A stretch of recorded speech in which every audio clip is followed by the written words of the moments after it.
Alright, welcome back to Make It Mental, everybody. Since I'm in a holding pattern for my COVID-19 rally car, I figured I'd go ahead and go back to Operation Caddy Hack here. And as you can see, I've stolen some parts. I've stolen the receiver. I've stolen the servo horn. So I'd like to get my vehicles back into operational status. And to do that, there are some issues I've run about, and I'd like to share my thought process with you guys for whoever might be doing custom builds.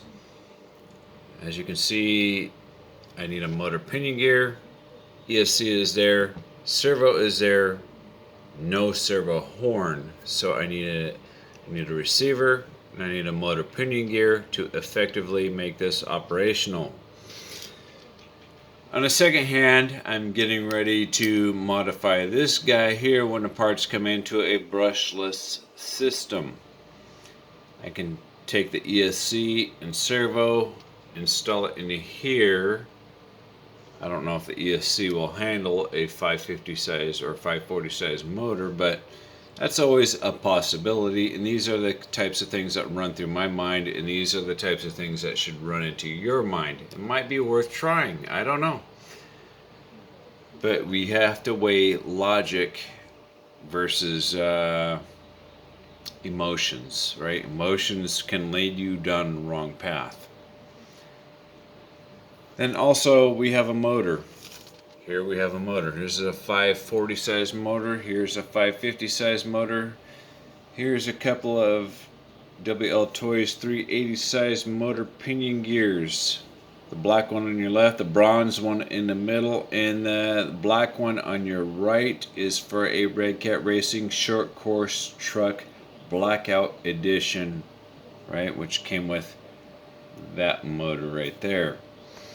It just so happens that this motor pinion gear happens to line up perfectly, or not, I shouldn't say perfectly, it lines up very nicely. It's a little bit chunky, a little bit clunky, and I'm saying a little bit, right? A little bit. I'm not going to be afraid to use that. So then the other question becomes to myself is, do I want to use a high torque motor or do I want to use a high speed motor? It all depends on the traffic surface or the track surface that you're using. You know, is it a slippery surface? Is it a sticky surface? If it's sticky, you probably want a higher torque. If it's slippery, maybe a higher speed. Who knows? You know, it all depends. Depends on if you want more wheel speed or more torque. You know, 6 one way, a half a dozen the other. I do have some spare receivers. This one would need a spare receiver, even if I installed a spare servo horn. That's missing because I believe I took it for one of my 1/24 scale vehicles. I believe I took it for that purpose. But my ultimate goal is to get all of my RC vehicles back into operational status. And then again, I'm getting ready to modify this one.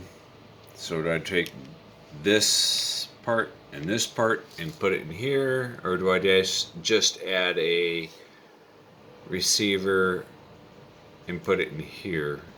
Receiver and servo horn and put it in here.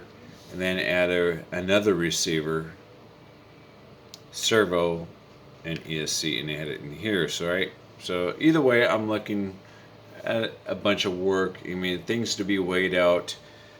You have to decide what is most important for you and what might work for you. And I think I want to keep this one brushed. I think I just want to go ahead and install the motor pinion gear out of the Redcatracing Short Course Edition truck. Happens to be a very close match. I'll just use that motor pinion gear, install a spare receiver, and install a servo horn, and send this one down the road. That way I can use it again. This one here is going to get a full modification. Servo is no longer going to be good because it's a 5-wire servo. Right, maybe hard to discern that on camera. but it is a 5-wire servo. ESC is not going to be used because I'm going with a brushless motor system. So basically this and the motor is all junk, but it can be used for something else. Like I could probably use this and this for a 1/24 scale drag car, which will work out absolutely nicely. In fact, that would probably work out very well because of its small size. It doesn't take up a lot of space. It's convenient. It's all in one spot. So I just want to share my thought process with you guys out there who might be contemplating getting into custom RC applications or want to do custom work, whatever the case may be. Just take the time to think things through, use logic to best suits your needs or your customers' needs, whatever the case may be, and work from there. I hope you all have a good day. Bye-bye.